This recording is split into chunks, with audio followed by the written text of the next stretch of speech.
Kembali lagi di channel Seniman Coding. Di video kali ini kita akan mendemokan sebuah produk terbaru dari kita, yaitu tentang cost coding. Itu namanya cost coding.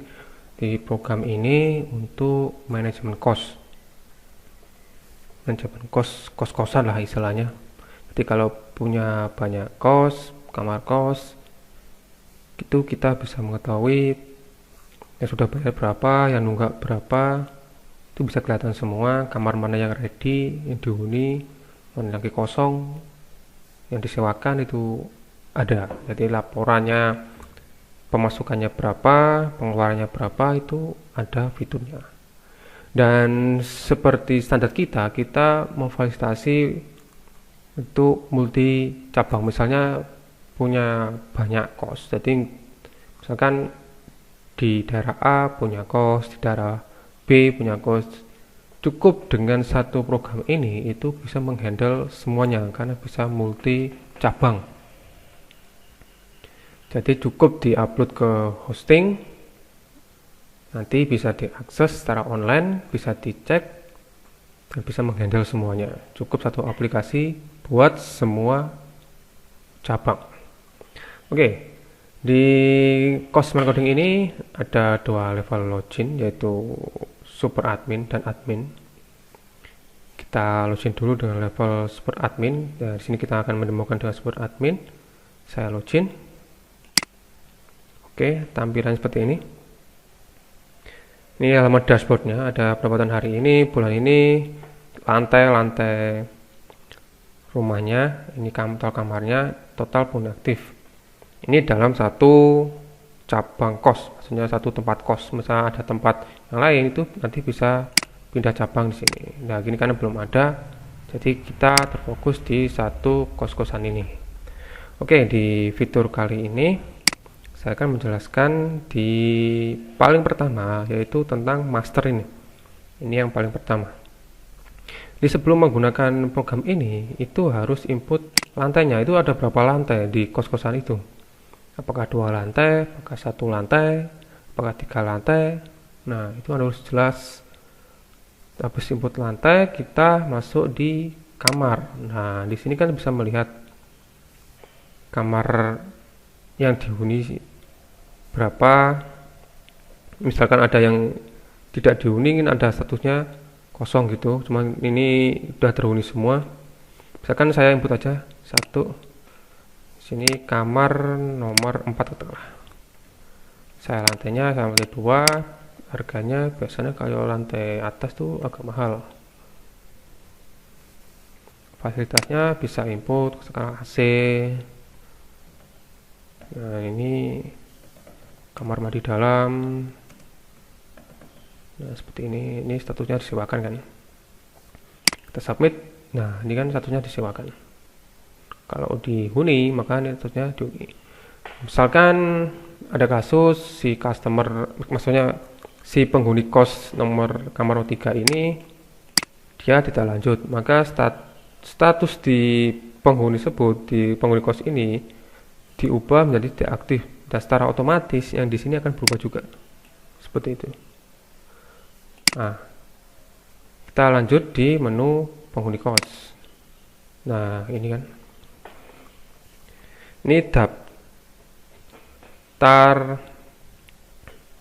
anggota penghuni kos. Nah, seperti yang saya jelaskan tadi, misalkan si Raka dia nggak mau lanjut ke tengah, ya tinggal dirubahnya, ini statusnya menjadi tidak aktif. Nah, otomatis dia akan masuk di sini tidak aktif. Kita cek tidak aktif. Nah, dia akan masuk sini. Coba kita tes di menu kamar ini, halaman kamar ini. Nah, tadi kan di sini dihuni kan. Karena si Raka tadi udah agak lanjut, maka ini berubah jadi disewakan gitu, secara otomatis tanpa kita harus berubah lagi di halaman kamar. Nah, itu keunggulan di program ini. Setelah input data ini, itu kita masuk di transaksi. Misalkan tagihan bulan ini katakanlah. Ya, di sini kan ada nama Satrio dan Dira. Satrio dan Dira ini penghuni nomor nomor 3 dan kamar nomor 2. Ini harganya. Misalkan kita ingin men-follow up si pelanggan, maksudnya penghuni kamar ini, kita kirim WA. Nah, ini kan kebetulan ini masih, bentar, saya aktifkan dulu internetnya. Kita tes lagi. Nah, akan seperti ini. Oh, ini sini si Satrio. Nah, ini kan 200 karena dia nunggak 3 bulan, maka totalnya 600. Oke. Kita coba yang ini dulu, yang Dera. Nah, si Dera dia nggak nunggak cuma 1 bulan. Misalkan saya coba yang Dera dulu, baru nanti yang Satrio. Kita klik yang Dera. Nah, di sini kan ada penjelasan detail seperti invoice gitu. Kamarnya berapa, harganya berapa, durasinya berapa, totalnya berapa. Misalkan dia hasilnya Chris katakanlah. Terus kita simpan lah, otomatis data tersimpan dan tampil nota. Notanya ada 2 tipe, yaitu nota fisik dengan dicetak seperti ini, atau lebih simpelnya kita pakai nota WA, jadi nggak perlu ribet. Nah, seperti ini. Nah, kita cek, setelah berhasil dia masuk di sini.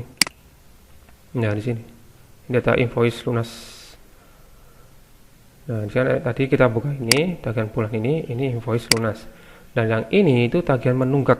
Nah, di sini yang masuk cuma Satrio, karena Satrio udah nunggak 3 bulan, jadi dia masuk di sini. Jadi yang nunggak banyak bulan itu masuk ke sini semua, tagihan menunggak ini. Nah, untuk transaksi Satrio ini bisa lewat sini atau lewat sini, karena dia sama-sama belum bayar di bulan Oktober ini. Nah, logikanya kan dia terakhir bayar berarti kan bulan 10. Durasi video ini dibuat bulan 10, jadi dia bulan 7 belum bayar sampai sekarang. Oke. Nah, misalkan di sini Satrio hanya punya uang 200.000. Gimana caranya biar masuk ke transaksi ini? Jadi harus diubah durasi bulannya. Misalkan Satrio hanya bisa bayar 200.000, ya kita ubah aja durasi bulannya 1 bulan di sini. Nah, totalnya 200.000. Misalkan Satrio bayarnya 400.000, ya udah kita tambah di sini durasi bulannya hanya pas 400.000 gitu. Misalkan kita submit, transaksinya cash, cetak. Nah, oke. Setelah itu kita cek apakah dia masih lunas. Belum, dia belum lunas karena dia hanya bayar di sampai bulan 9 ya, bulan yang sekarang itu belum loh, kan bulan September kan. Di video ini dibuat itu bulan Oktober, jadinya Septembernya ini belum dibayar. Oh gitu. Jadi ada cicilan durasi bulannya di program kita ini, jadi mempermudah. Biasanya kan banyak anak kos yang nunggak-nunggak gitu, jadi kelihatan semua di sini, kerekod. Oke, itu tadi fitur yang ada di tagihan bulan ini, tagihan menunggal dan invoice lunas. Selanjutnya ini internal dari pihak manajemen kos, yaitu data pengeluaran. Misalkan pengeluaran PDAM, contoh penerima PDAM, terangan, ini contoh aja sih, bayar air bersih, ini katakanlah 250.000, transaksinya cash. Terus kita cek di laba bersih. Laporan laba bersih ini bisa melihat penghasilan secara detail dari beberapa periode dari pendapatan dan pengeluaran. Oke, saya close. Nah, ini keseluruhan dari semua tipe channel pembayaran. Channel pembayaran maksudnya tadi seperti tipe cash, kris, debit, itu masuk semua di sini kan, totalnya 900. Pengeluarannya PDAM, jadi laba bersihnya segini. Misalkan saya ingin melihat saldo cash, itu bisa masuk di channel pembayaran ini. Kita pilih range tanggalnya, terus kita pilih yang cash, filter.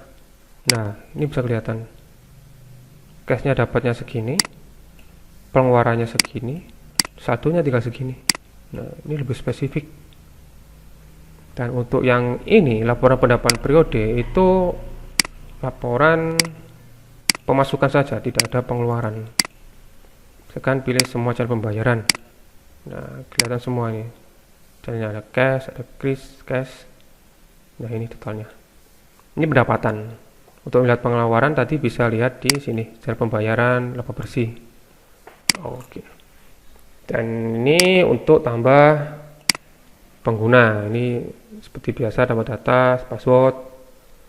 Terus yang ini itu misal kita ingin tambah cabang, misal kita punya cabang lain, kontrak kos-kosan yang lain di daerah yang lain bisa input di sini. Jadi satu sistem ini bisa menghandle banyak tempat kos dari pemilik. Misalkan saya menjadi sebuah juragan pemilik kos, punya kos banyak di lokasi Surabaya, ada Gresik, ada Sidoarjo, bahkan Jakarta. Jadi cukup dengan satu aplikasi ini bisa menghandle semuanya gitu. Oke, sekian dari kita. Bila tertarik dengan program ini, bisa klik linknya di deskripsi, nanti diarahkan ke website kita dan bisa minta demonya dulu, bisa mencoba secara real. Sekian dari saya dan salam seniman coding.